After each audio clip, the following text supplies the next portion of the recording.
Mark 7, 137. Mark 7, 1. Then the Pharisees and some of the scribes gathered together to him, having come from Jerusalem. Mark 7, 2. Now when they saw some of his disciples eating bread with defiled, that is, unwashed, hands, they found fault. Mark 7, 3. For the Pharisees and all the Jews don't eat unless they wash their hands and forearms, holding to the tradition of the elders. Mark 7, 4. They don't eat when they come from the marketplace, unless they bathe themselves, and there are many other things, which they have received to hold to, washings of cups, pitchers, bronze vessels, and couches. Mark 7, 5. The Pharisees and the scribes asked him, Why don't your disciples walk according to the tradition of the elders, but eat their bread with unwashed hands? Mark 7, 6. He answered them, Well did Isaiah prophesy of you hypocrites, as it is written, This people honors me with their lips, but their heart is far from me. Mark 7, 7. But in vain do they worship me, teaching as doctrines the commandments of men. Mark 7, 8. For you set aside the commandment of God, and hold tightly to the tradition of men the washing of pitchers and cups, and you do many other such things. Mark 7, 9. He said to them, Full well do you reject the commandment of God, that you may keep your tradition. Mark 7:10.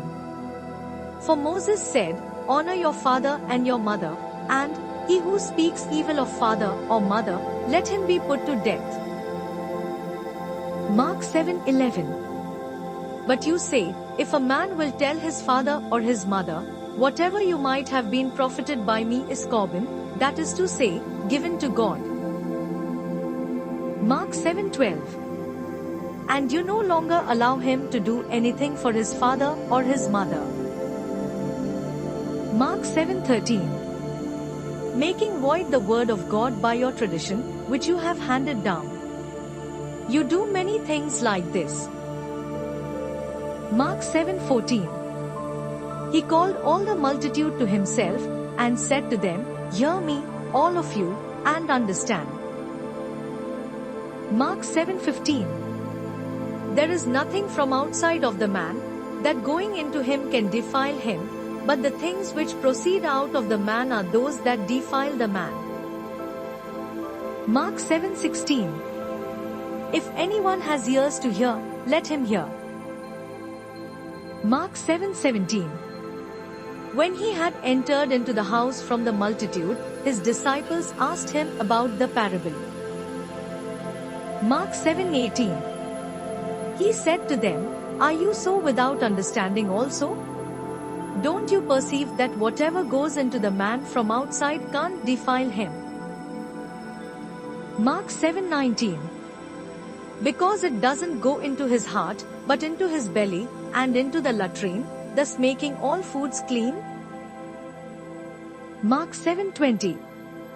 He said, That which proceeds out of the man, that defiles the man. Mark 7:21.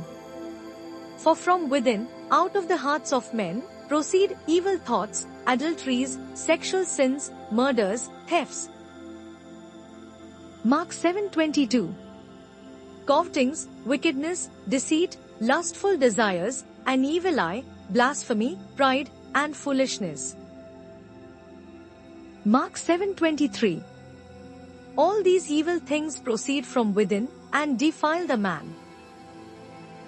Mark 7:24.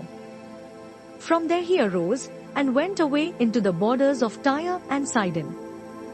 He entered into a house, and wanted no one to know it, but he couldn't escape detection. Mark 7:25. For a woman, whose little daughter had an unclean spirit, having heard of him, came and fell down at his feet.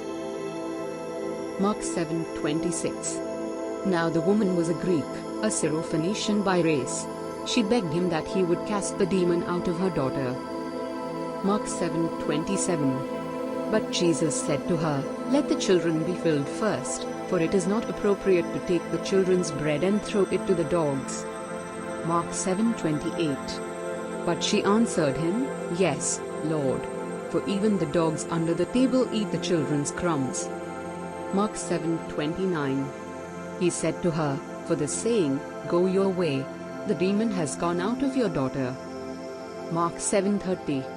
She went away to her house, and found the child laying on the bed, with the demon gone out. Mark 7:31. Again he departed from the borders of Tyre and Sidon, and came to the Sea of Galilee, through the midst of the borders of Decapolis. Mark 7:32. They brought to him one who was deaf and had an impediment in his speech. They begged him to lay his hand on him. Mark 7:33. He took him aside from the multitude, privately, and put his fingers into his ears, and he spat, and touched his tongue. Mark 7:34. Looking up to heaven, he sighed, and said to him, "Ephphatha," that is, "be opened." Mark 7:35.